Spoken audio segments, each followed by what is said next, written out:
truth of God, divine and holy innocence.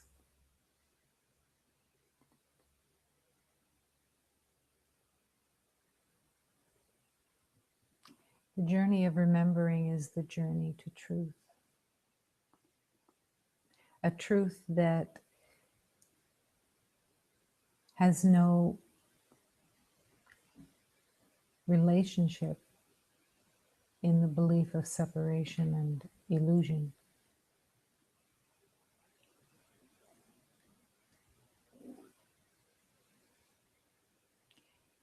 The journey of surrendering and recognizing all the blocks that have been made against love, against truth, is the journey that has been in motion within time since the beginning of time. The beginning of time was the beginning of the belief of separation. Time was purposely put into place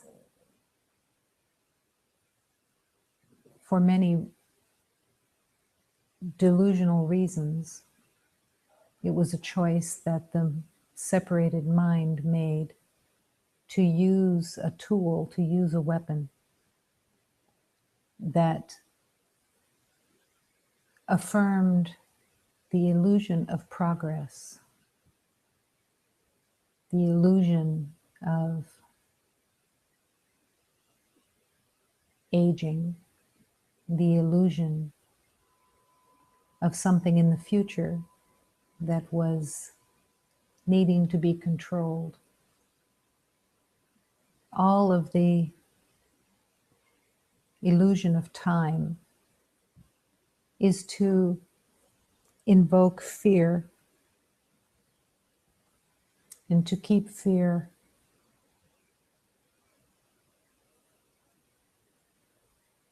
front and center,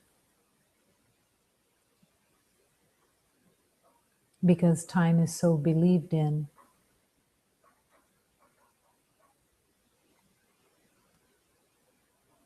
The world of love is without time. The universe of the eternal light, where you truly exist, has no time, has no progress, has nothing to get, which is also one of the purposes of time.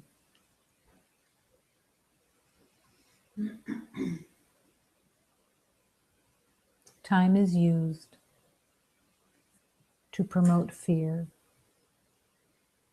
and the belief that you will eventually control something within the illusion.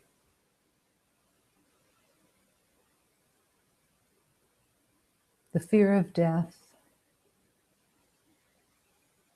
uses time to its ultimate. Everything is counted within time. Everything is added to age and accomplishments, all used in time. And time's purpose is to hold fear in place, as if fear was real. And fear has the same non-legitimacy as time. They go well together. All the rules that have been made by the identity that have nothing to do with the laws of God, all of those rules that everyone unconsciously lives in, rules for protection, rules for control, rules for the perception of safety when there is nothing but safety in the truth of love.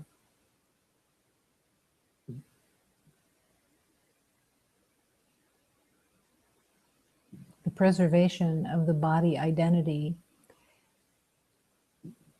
uses time as an essential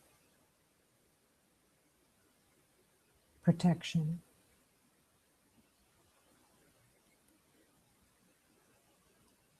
But all of this is being called to be surrendered,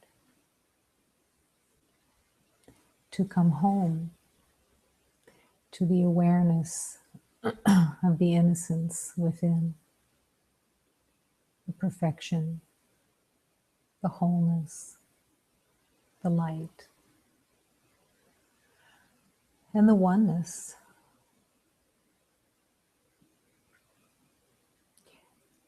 It's the courage of this journey to surrender the rules that have been unconsciously manufactured and that now come without any awareness that they're all made up. They've been lived by for all these lifetimes and have been given validity. And each beloved believes that their rules are the right rules, and they seek others who believe in the same rules. But even in that seeking, there always ends up in conflict because everyone's perception of their rules are to their own liking and their own preservation. So they will often conflict with anybody else's rules, even though they may look the same. And the rules are not even spoken of. They're an expectation. They come with instant reaction of someone breaking the rules and that need to be punished with scorn or criticism or fear.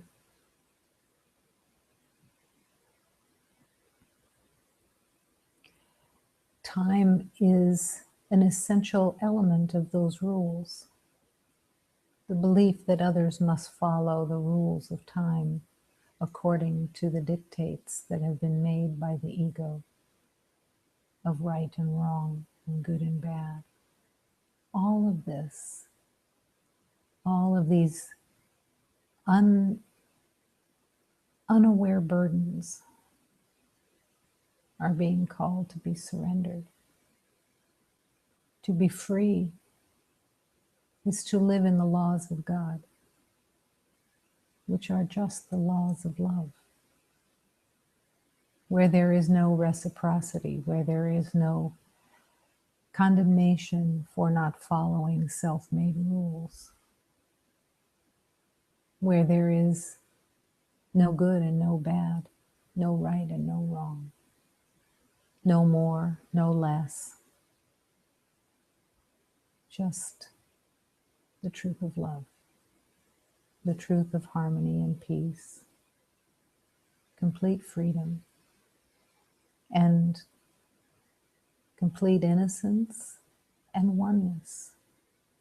What rules could there be when all is one? Who would you give those rules to when everyone is one?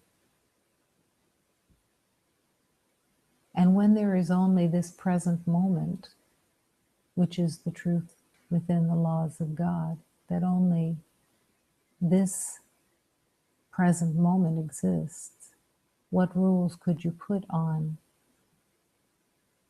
being present?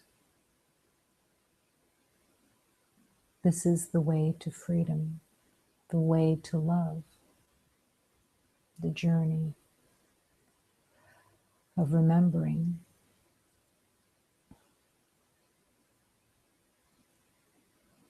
moment by moment, the guidance of love calls, and the guidance of love does not dictate rules, does not.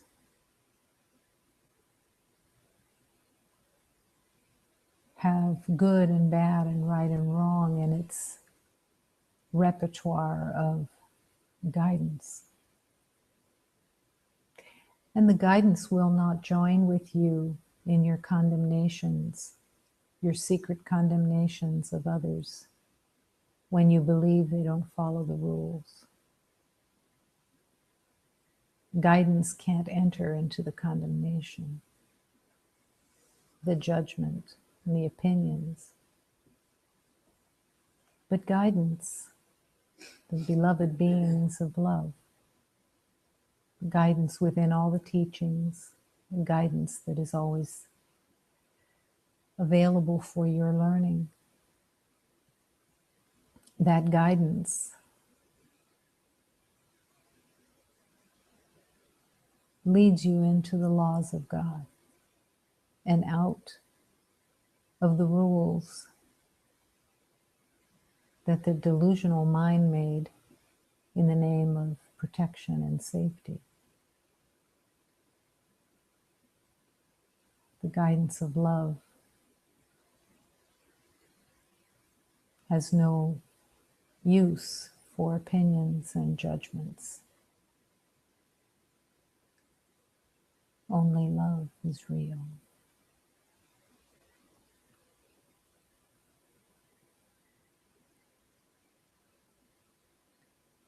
This moment is the only moment. And in this moment, there is no contradictions, nothing to get.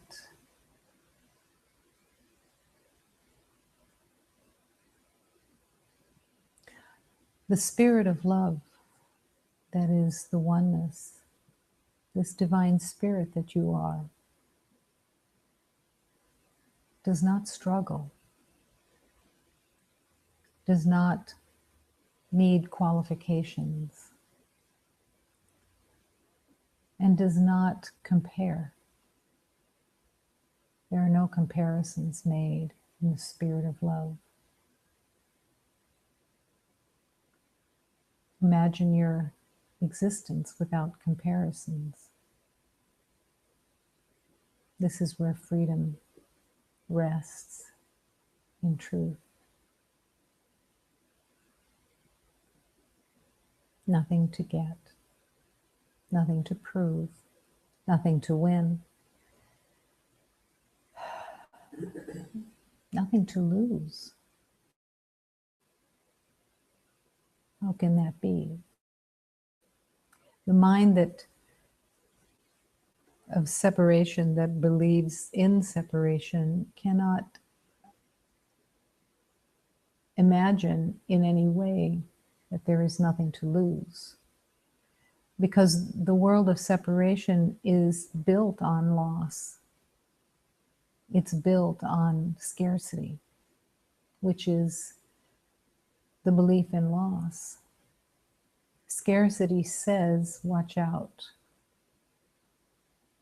Everything can be lost in a moment. Someone is always losing.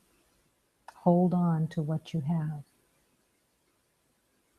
And believe that what you have within the material world is your survival. It isn't about being without.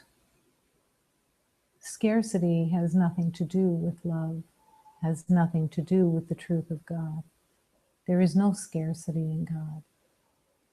And to open to being the instrument of God and being the oneness with God and living in the heart of God is to accept the abundance of perfection in this moment and every moment. To trust in the power of God, that you will not be left without. not out of fear, not out of grabbing, not out of coveting, not out of greed. None of those elements can be part of the abundance of love. And those elements, those delusions, are being called to be surrendered. What is greed? Fear. And the greed is a fearful place that is within, that gets stirred every time you might believe that someone has something that you don't have, and you covet it immediately without even being aware of the coveting. Jealousy, greed. They're hidden right behind the facade of normal. But in the healing of love, they're called to be brought to the light, to be recognized for what they are, having no meaning and no purpose, and to forgive yourself for having spent so much time afraid of the scarcity and using the fantasies of jealousy and coveting and greed to soothe the fears. But they never really soothe the fears because they are part of the fear. The nurturing of the ego to keep you in the belief that you are lacking and that you have to compete in some way to make sure that there is enough. When the easy road to love is to put your faith in God, in the spirit of love, that it is not God's will for you to be in scarcity. There is no scarcity in God. There is no scarcity in love. These lies of the separate self are being called to be once and for all surrendered, to take that leap of faith, the leap of faith that recognizes I have no idea what abundance is.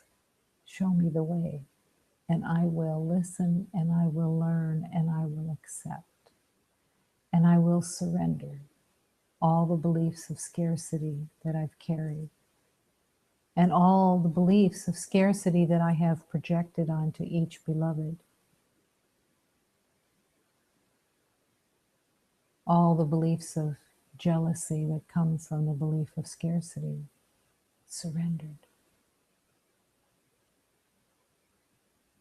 And not wanting to pretend, oh, I'm the only one in the world that has no jealousy and no greed and no belief in scarcity. That's not me. That's everybody else. Not to play the game of projection, but to be willing to let the Holy Spirit shine the light on all beliefs of scarcity so that it can be truly surrendered and healed, so you can be free and live in the abundance of love, generosity, in the abundance of love. In this moment, the willingness to affirm that here in the infinite circle of love we are one. This is the truth of abundance, the eternal circle of love, where there is no competition, no comparisons, nothing to get from someone else, nothing to covet, but all in the oneness of love, melting together as the body identities disappear and the heart and the spirit join in oneness, the way of love, and affirming in this moment that the universe is all love. Scarcity does not exist in the universe of love. The sanctuary is filled with love and has no greed, no scarcity possible, only love. Resting in the truth of love and affirming that here, in this moment, there is only one presence, and it is the infinite power of God, the life force of God,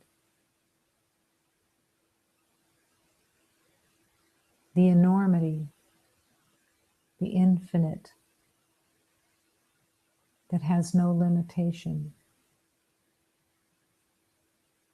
all of the abundance of love, always present, always offering itself, flowing.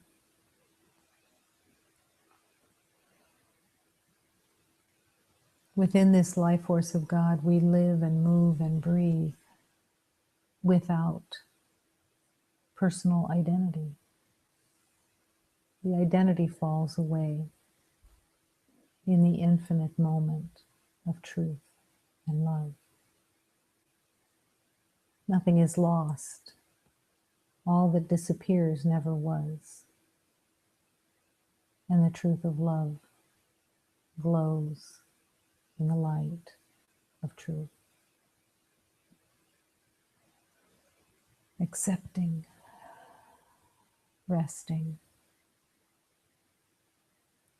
following.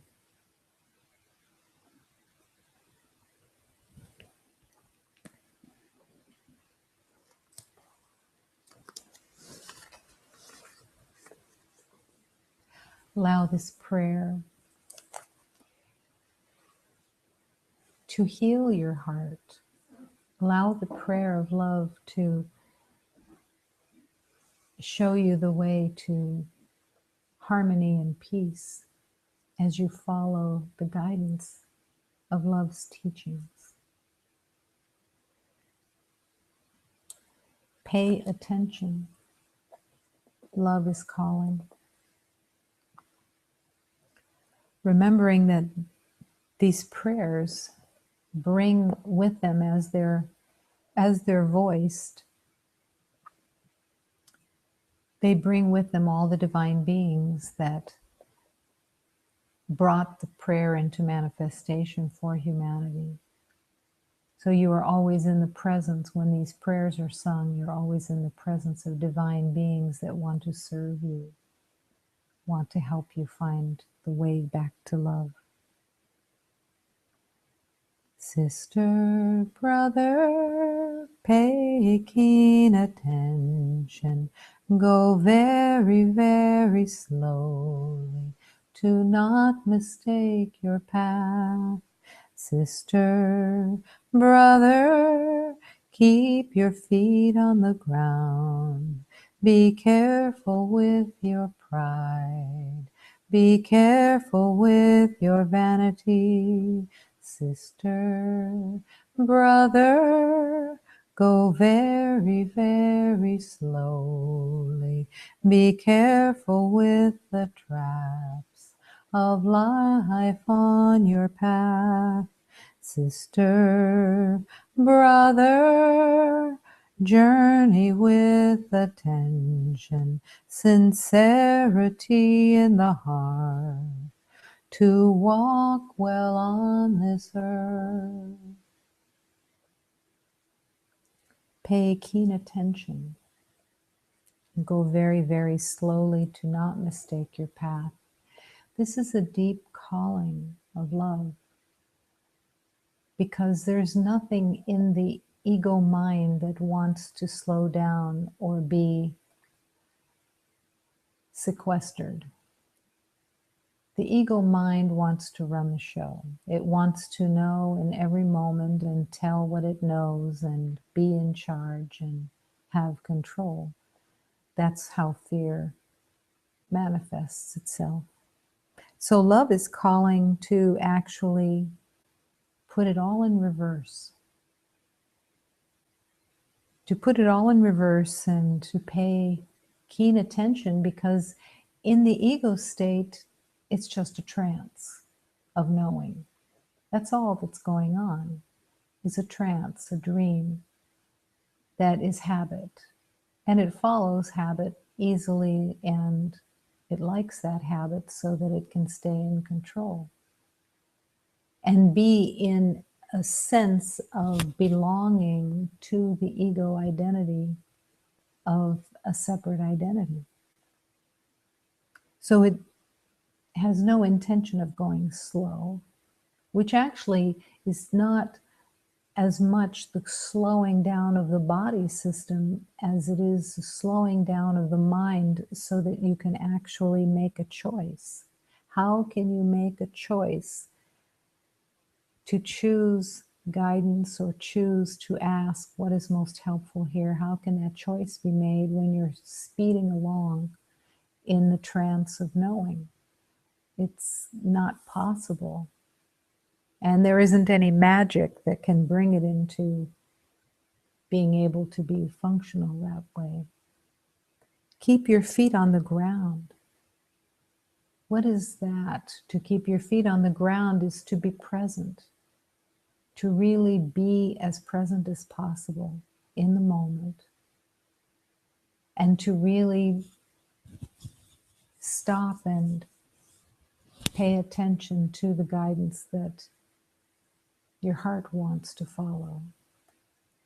Be careful with your pride and your vanity, because these elements are what run the trance state. I know, I know, I know.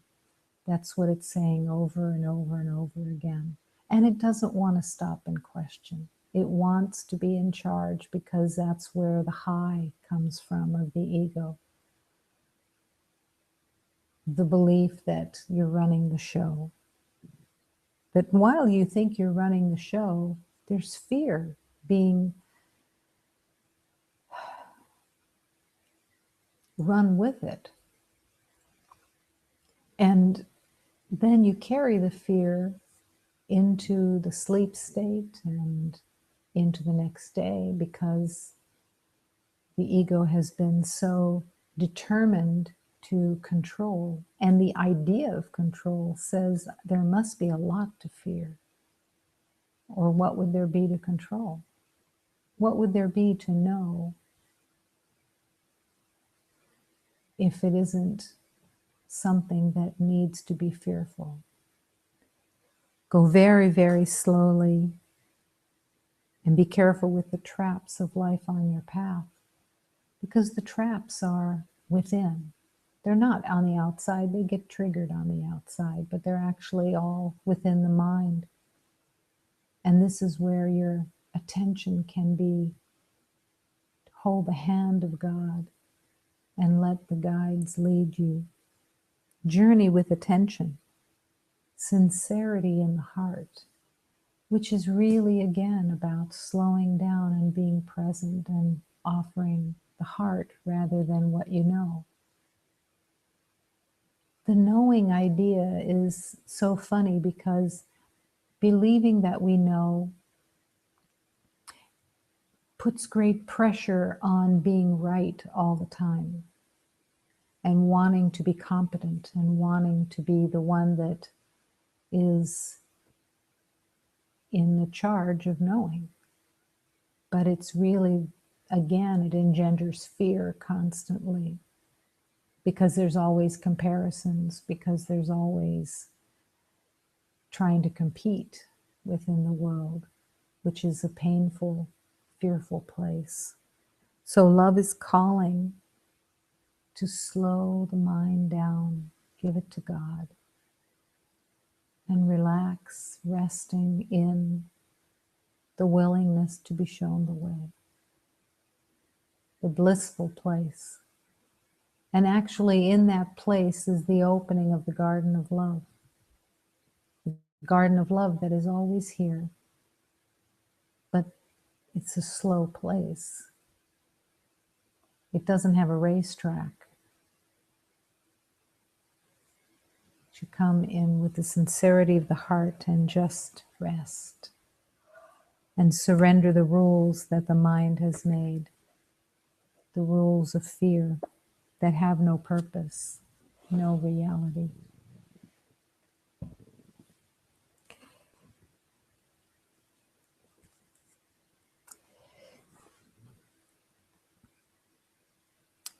I am one with all life.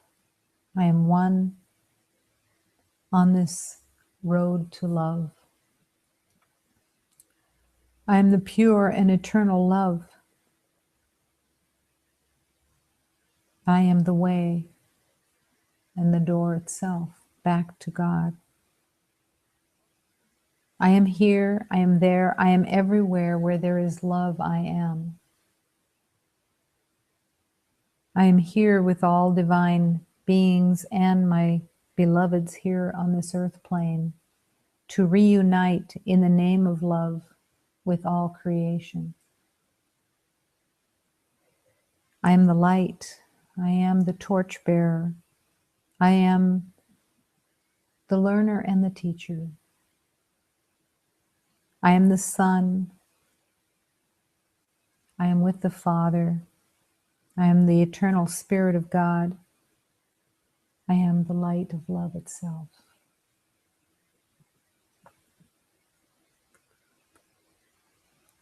To accept that you are the life force of God and to live that existence is not arrogance, but true humility.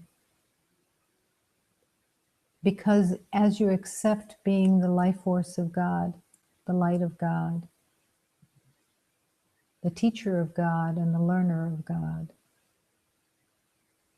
life itself, love itself, as you accept this, it is humility that you accept and the arrogance falls away.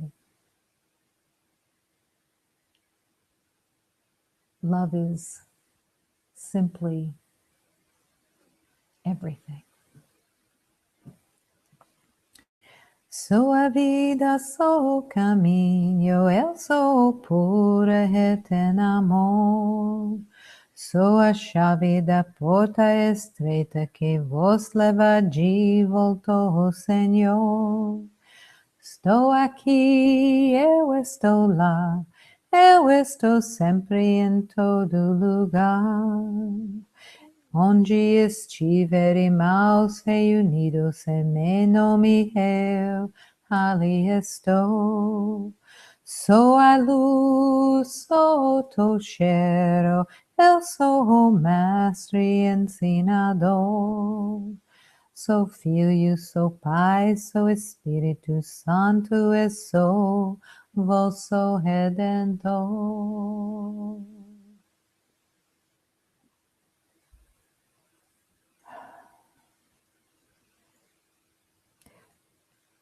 I am life, and I am the way of life. I am the pure and eternal love. Nowhere in this declaration of truth does it say, I am a body. I am limited. I am a certain age. None of that has any meaning except as it is used for love. The body identity must be surrendered into the hands of God so that it can be transformed to be used only to express love, to comfort, to bless, having no other purpose, no personal purpose, only to learn to love.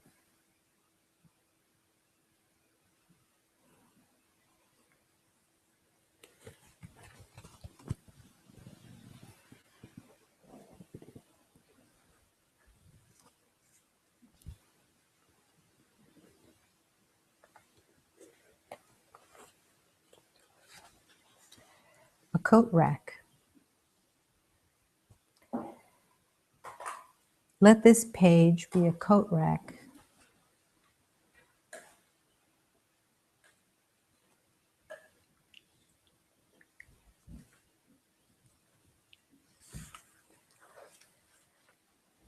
Let this page be a coat rack you leave something on. How simple it would be if you allow that healing comes that easily. Just to put it on the coat rack. You don't have to battle with it. Nothing. Just putting it on the coat rack. Something that you would be better off without. Well, there's a whole list.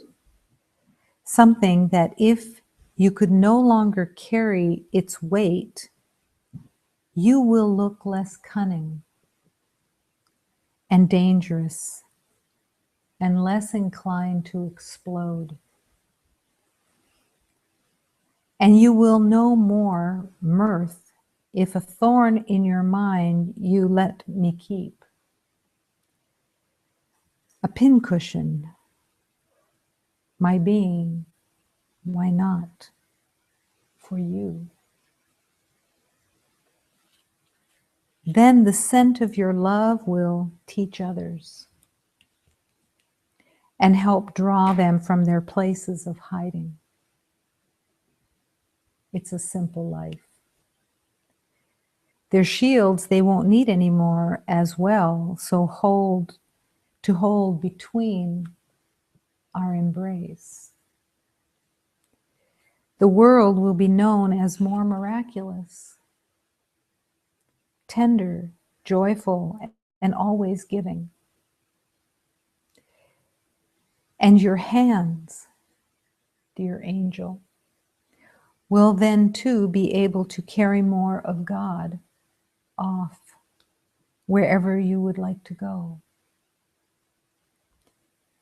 You could set him all around in places that you wish him found. This is the power that you have within you to really offer love. And the coat rack is where it begins. The coat rack is the place that has the simplicity of recognizing I don't have to figure anything out of what healing is about or whether I agree with it or anything else.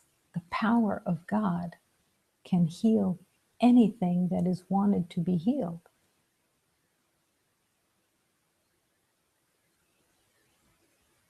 You could even ask the question every day, how many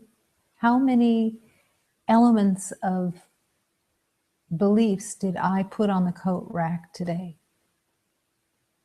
How many beliefs did I question today that normally I would have just run with because I was in the trance, hurrying to be right? But that every day, the miraculous truth of transformation is yours every day. It isn't a day of accomplishments. It's a day of healing. It's what the day is for. But the only way that it can be a day of healing is by every beloved consciously putting the beliefs on that coat rack and no longer wanting the tired beliefs of identity to run the show. Does the power of God really have that much power? Yes, absolutely. There is no limitation to the power of God. It's the only way that you could take an identity like this one and it could be transformed by a power that is not self-made. The only element of participation is the willingness to let the light shine on everything that has been erroneously believed in.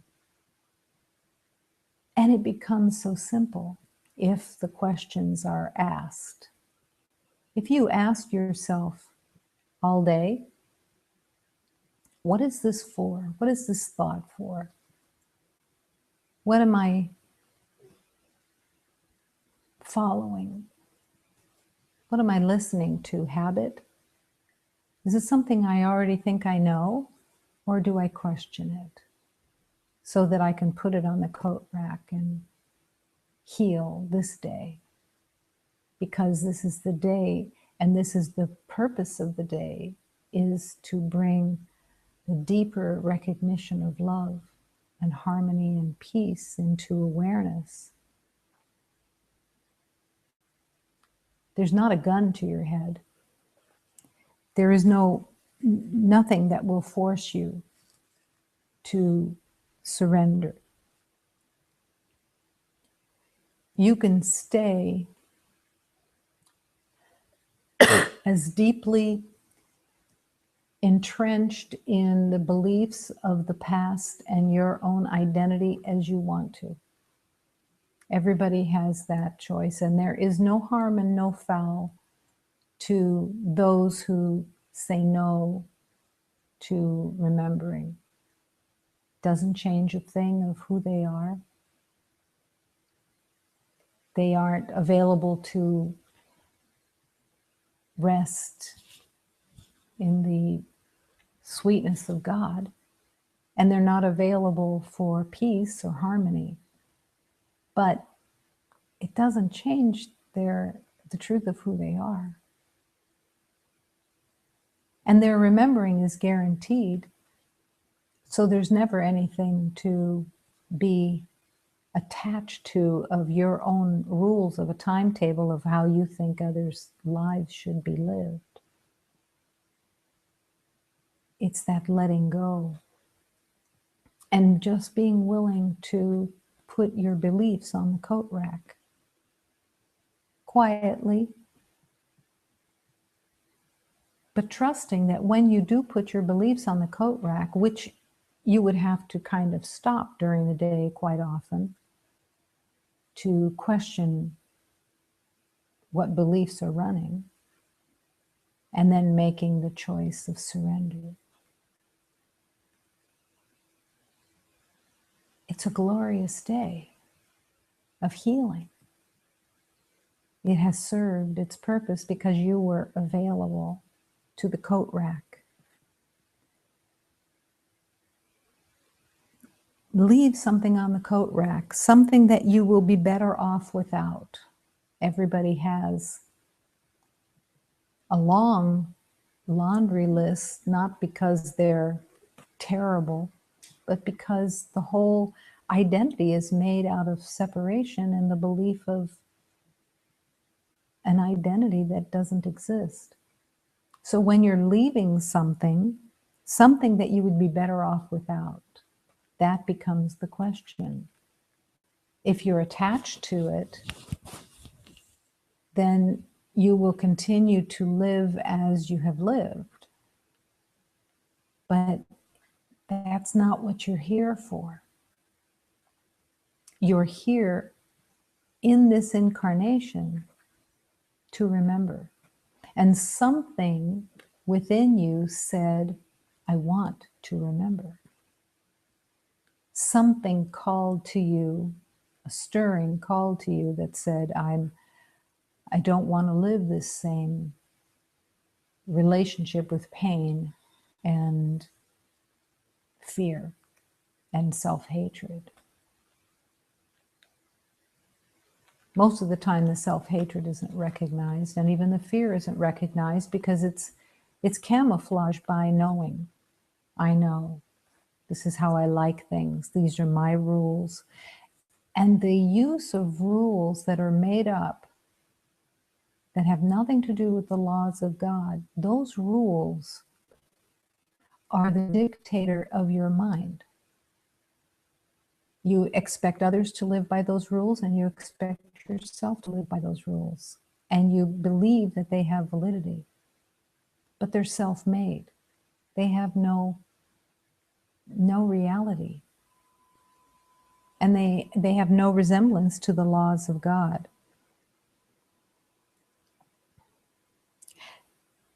Hanging something up that you no longer carry in weight. You don't want to carry it anymore. You don't want to live by these lies anymore. Imagine that you have nothing to compare, that you hang on the coat rack any and all relationship with comparisons, that you refuse anymore, that you're surrendering it to God, you're putting it on the coat rack. You do not want to make comparisons about anything anymore.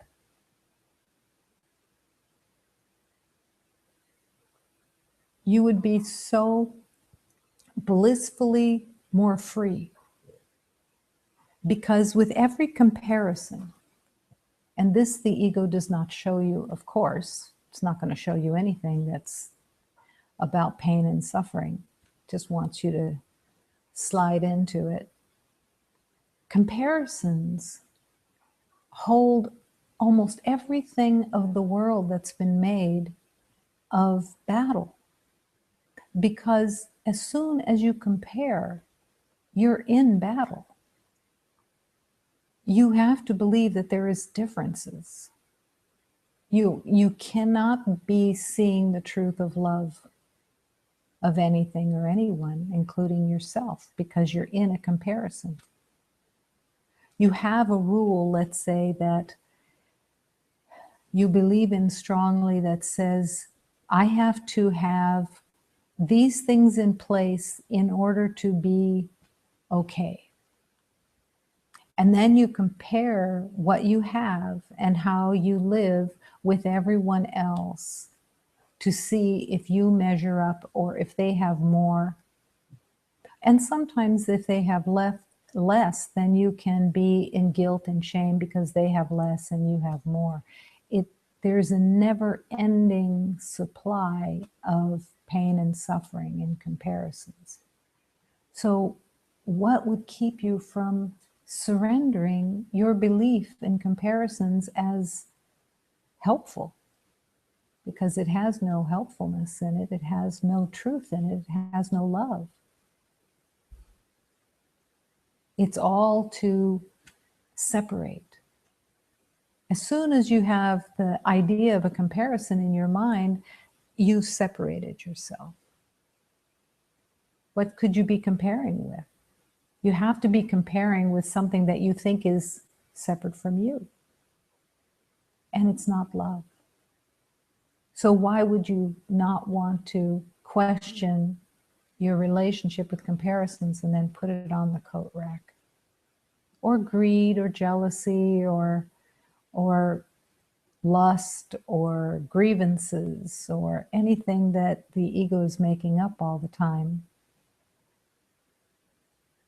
Just put it all on the coat rack.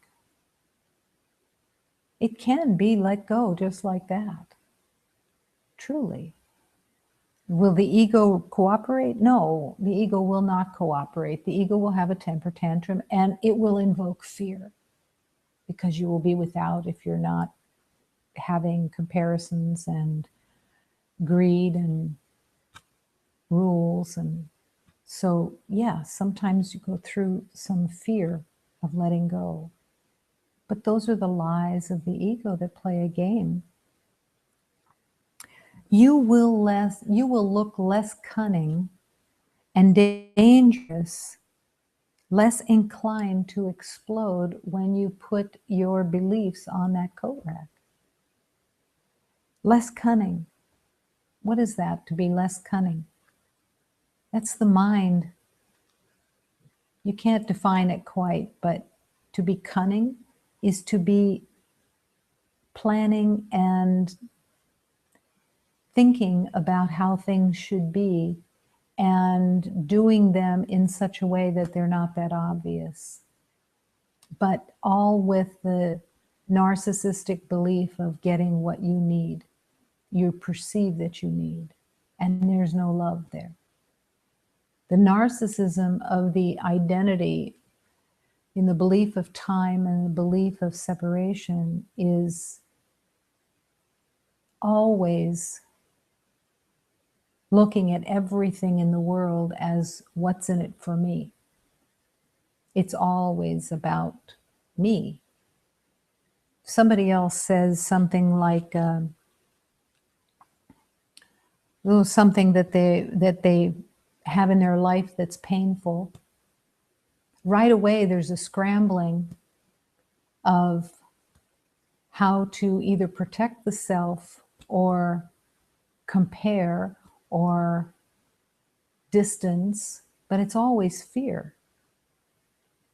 Or it's empathy in the idea of, oh, you poor thing, but it's not a stopping and asking, what is most helpful for this beloved? How can I be present and really offer love? How many times has someone told you something about that they consider to be painful in their life, and you bring your pain to compare? That's one of the ego's favorite things. Oh, really? Well, I had that same thing and I was, like that. There's no offering of love in that moment. You're joining in the pain in the name of empathy, but really what you're saying is, I want to be on that same page and have an identity with it too. There's no love. There's no love that is being called to with your awareness of being in that slow place of, dear God, how can I serve this beloved? What would be most helpful for this beloved in this moment? Because everything becomes about the me again, and the other is not served. It's a constant game that the ego's playing. And the Holy Spirit is with you and with the guides that come through the Holy Spirit, wanting to guide you to a new way of being. It's a learning, it's a schoolroom. I'm in the schoolroom of love. And someone has something that they're believing in, and how do you serve them? They're lost in some type of identity of some kind. How do you serve them? By commiserating with them on and comparing and wanting to have your own story of it has no helpfulness. To the ego it does. The ego thinks, oh, this is great. Now we're building a community of pain and suffering. But there's no love offered. And that's the learning. And that's why all of the beliefs have to be put on the coat rack, because or else they just keep running. They keep running. They imagine that when somebody would say something to you, believing in their illusion at the moment in some way, and that you would actually stop.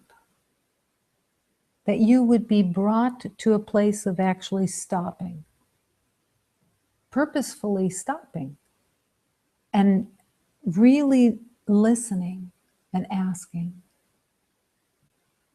here's my opportunity of offering love. I'm here, the coat rack, I'm putting my narcissism on the coat rack, I'm putting my beliefs of pain and suffering on the coat rack, my belief in the body identity, and I'm putting it on the coat rack. And I'm listening to the guidance of love. I'm stopping, I'm listening, I'm asking, what is most helpful here? Because I don't know. And the guidance will always be there. The guidance will always be there to serve with love. Always. You will look less cunning. You will be more available and less dangerous in wanting to compete, in wanting to win, wanting to be right. Less inclined to explode. Less inclined to explode. Where does the explosion come from?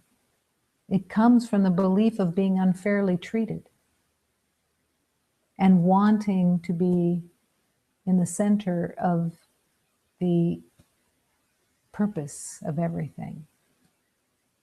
The narcissism of the ego has no limitations. It wants everything to be, and every thought that the ego has is about itself. Somebody says they just bought a new car. Where does your mind go? Do you go to God and ask, stop, what would be most helpful here? How do I serve this beloved because they just bought a new car? Or do I become upset, irritated because they have a new car and I don't? I want to make a comparison. It's a learning. It's not about, wow, great, what kind did you get? And how much did it cost you? And what did you do? And what does... No, it's really stopping and asking what will serve. It's not about judgment. No judgment in what they bought or what it's for. We don't know. That's the number one place. I don't know what this is for in their journey of learning. I have no idea. But I don't have to have an opinion. You can join them in their peace. You can bring peace to them. You can let the Holy Spirit and all the guides that are sent to you to show you the way of how to serve that beloved. No condemnation, no greed, no jealousy, no comparisons about anything. Letting them be in the center. Not having to have the attention of, this means something about me, when it doesn't. Because the relationship with comparisons is one of the insidious elements of the ego that has no purpose other than to be right and to try to be safe and try to be at the center.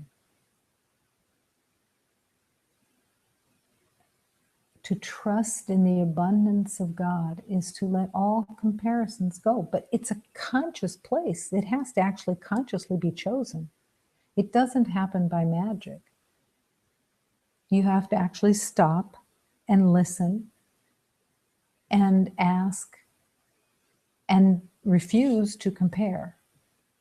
Refuse to make a distance or a comparison with anyone about anything.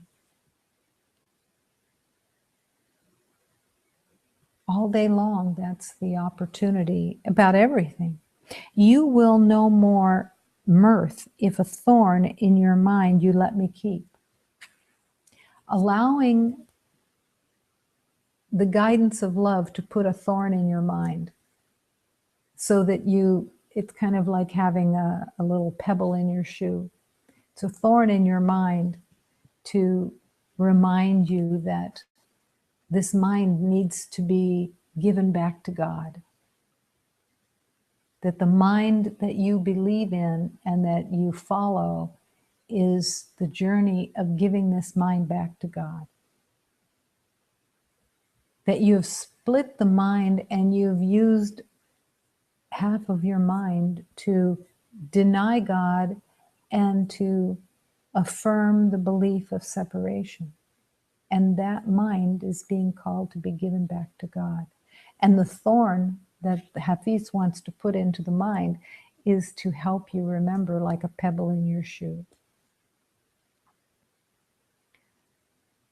that of what you truly want, and to come home to that. A pincushion. It's like having a pincushion in your mind to say, oh, nope, just thoughts that I thought I knew something, just running amok. I have to slow down, stop, ask, how can I serve in this moment? And really surrender the identity of narcissism. I believed in the belief of separation. I believed that I was not narcissistic. I really did. And I believed in the insanity that the beloved who had come as my mother was the poster child for narcissism. And I resented and hated her for that narcissism. And then the Holy Spirit began showing me that every thought that I had was about me, was completely embroiled in what about me. Everything was a comparison. Everything was me. What about me? Everything that anybody said, every story that I heard about the world or anything else, I compared it to me. How did it affect me? What was it about me? It's insidious. And I kept asking the Holy Spirit, wow, I mean, and through Jesus and through the Divine Mother and all the guides that were there, help me please to heal this insidious identity that is thinking the world revolves for me, and that I have to protect and defend me. This is about the expansion into the universe. As you let go of what you think you know, and you're no longer personally concerned about what it means about you, freedom starts arriving, because you start getting in touch with freedom, because the me doesn't exist. The little me has no reality. And to keep focusing inward on that me is all about pain and suffering. And the calling is to offer love so that you can expand and recognize the oneness with creation of all life together. And that there's nothing to get, nothing to protect, nothing to defend, nothing to focus on.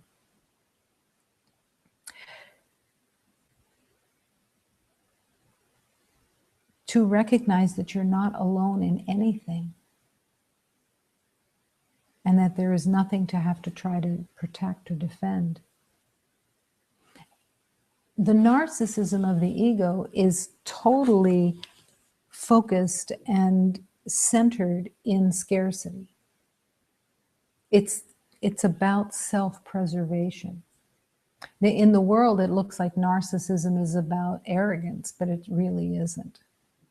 It is arrogance of thinking I have to protect me. That's the arrogance for sure. But it's not I'm so glorious, I'm so wonderful. It's actually I'm filled with self-hatred, and I have to prove my worth, and I have to get for the first time something in the outside world that I believe that I was denied. I'm trying to get even. I'm trying to get my worth. And to accept that you are the light of God, and the peace and the harmony and the beauty and the innocence of all creation is to recognize there's nothing to fight for. There's nothing to defend. There's no one to watch in the world to see if they are treating you with respect or kindness, because Everything that you see in the world is a reflection of your own thinking. If you're perceiving that someone is not respecting you, that's all in your mind. It is your perception of not being respected because you believe in that you don't respect the divine that you are. You don't love the divine truth in you. There would never be anyone to battle with ever again because there's nothing to compete with and there's nothing to prove. Because you're accepting that you are the light of God and that everyone else is the light of God, and you have nothing to battle with ever. There's no me to protect. There's no me to keep safe. It's all fabricated.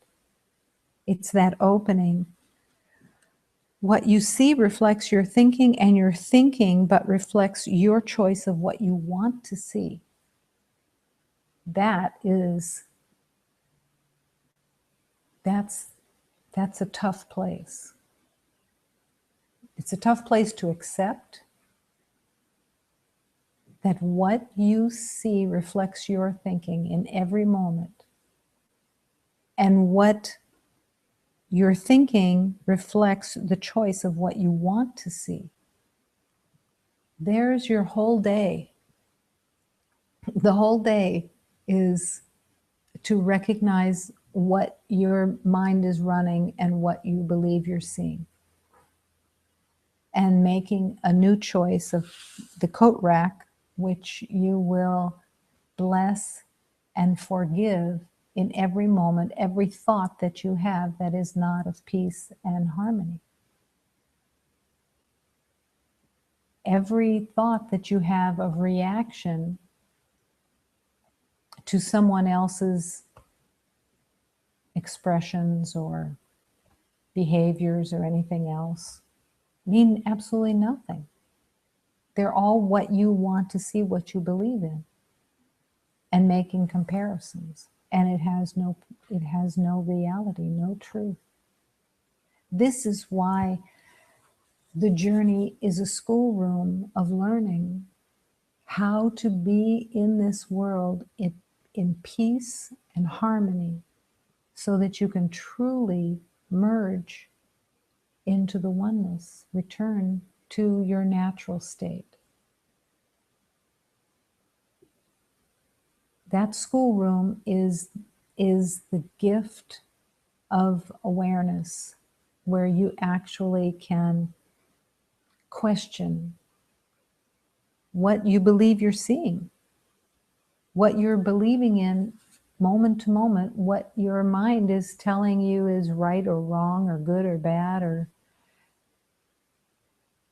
and to serve all beloveds with love,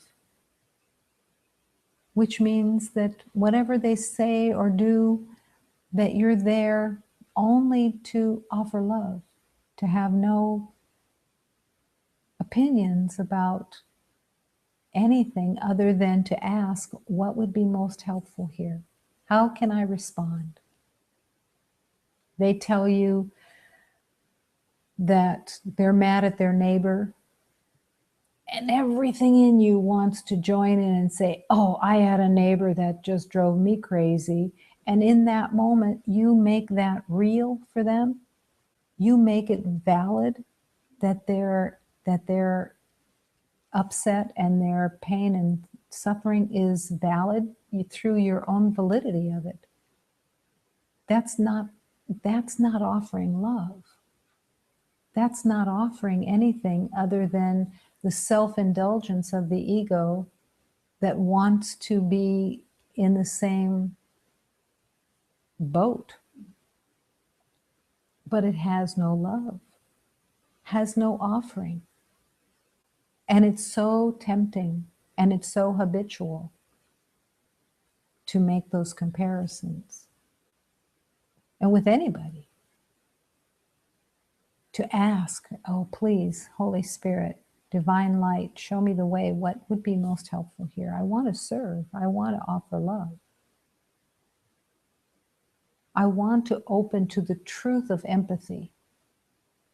The truth of empathy is not the empathy of the world. The empathy of the world says, I'm joining you in your misery. I have stories I'll share with you so that you feel connected, and I'll compare mine with yours, and I'll even try to up you in how many we have. I'll make mine worse so that you are diminished by my horribleness. It's all a game, and it has no purpose. And the true empathy of love is the holding of that beloved as the truth and the light of God. That's where you join. And you ask for help to serve that. Maybe it's to say nothing, maybe it's to say something. It's right there. It's going to be shown to you.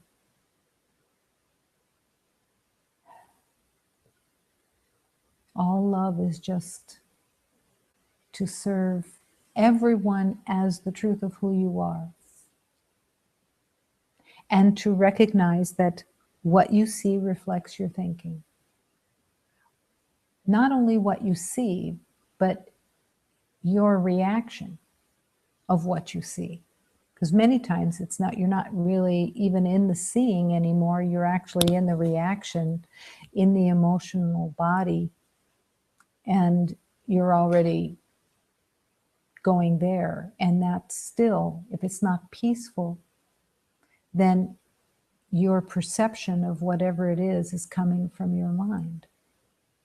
And that's where your healing is, to surrender what you are believing in so that you can be healed and so that you can offer healing. The scent of your love will reach others and help draw them from their places of hiding. The scent of your love. Just for a moment, open to this, because it's the truth. The scent of your love. Are you in touch with the scent of your love? Or is your mind running of what it knows and playing comparisons already? Or are you available? Is your heart open? Are you available? The scent of your love will reach others because you're not competing with them. You're not trying to win. You're not trying to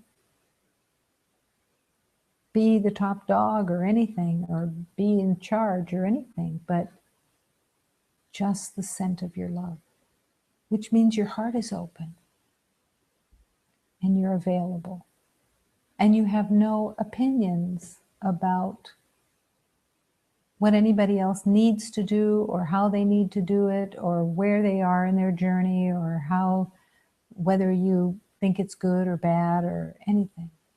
Surrendering it all, putting it on the coat rack. The scent of your love will reach others and help draw them from their places of hiding. You have that power. You have that power of love within you to be present and offer that love. And I don't have to worry about what to say or what to do, because love will direct me. And I'm content to be wherever love calls me to be, because love goes there with me. Content, trusting that wherever you are in the moment, there's nothing to compare, there's nothing to compete with, there's nothing to get, there's nothing to win. You're there to love and to be content to be there, and let God guide you there. Their shields they won't need anymore, because you're not in competition with them anymore. You're putting the narcissism on the coat rack. You're not going to compete with them. You're not trying to win. You're not trying to figure out the rules of what they should be living by or anything else. There's no one to compete with. They are shields they won't need anymore to veil and hold between our embrace. Then you have this opportunity of actually connecting with every beloved in your daily life, because it's your schoolroom of love.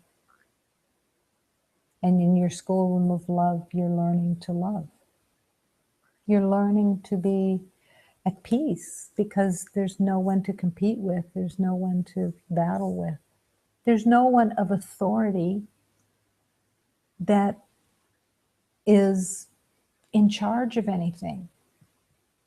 You're here to bring love and learn to love.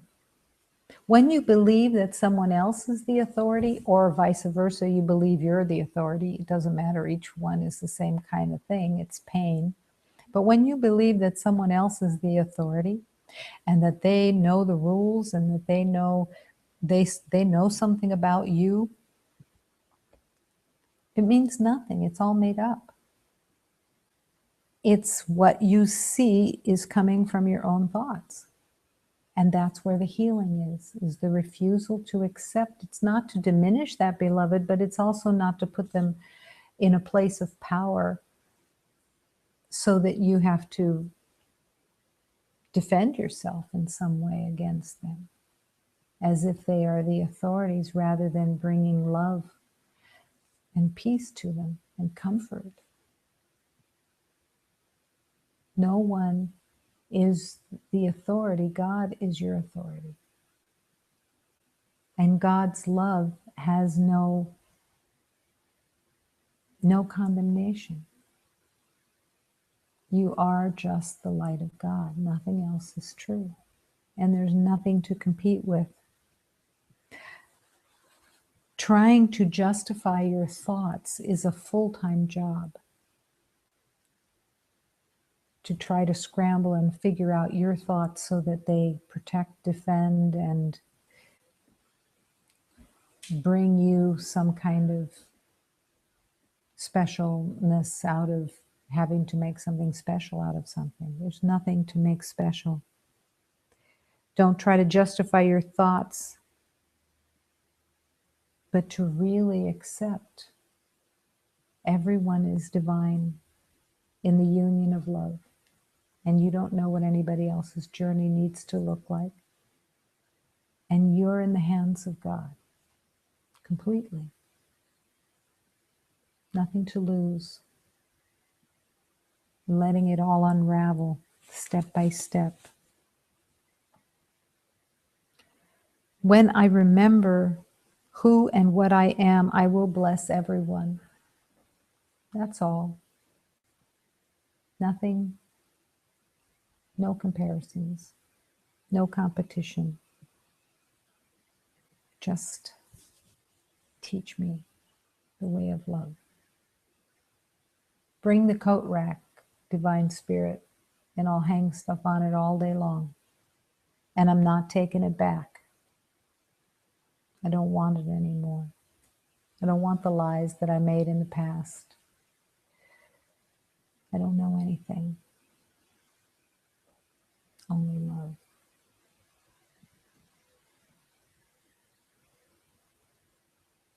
The power of God heals everything if you are willing. If you are not willing, then it just stays the way it is, and you'll continue to believe whatever it is that is wanting to be believed in. But it doesn't change the truth of who you are. So why not use this lifetime for its divine purpose? And really use every day to surrender, to hang up your beliefs, and to come empty onto God, saying, I don't know. I don't want to hold the past against anybody anymore. I don't know anything about what somebody is doing, and I'm not going to compare and compete with anyone. I'm going to be grateful for the opportunity of learning. That's all.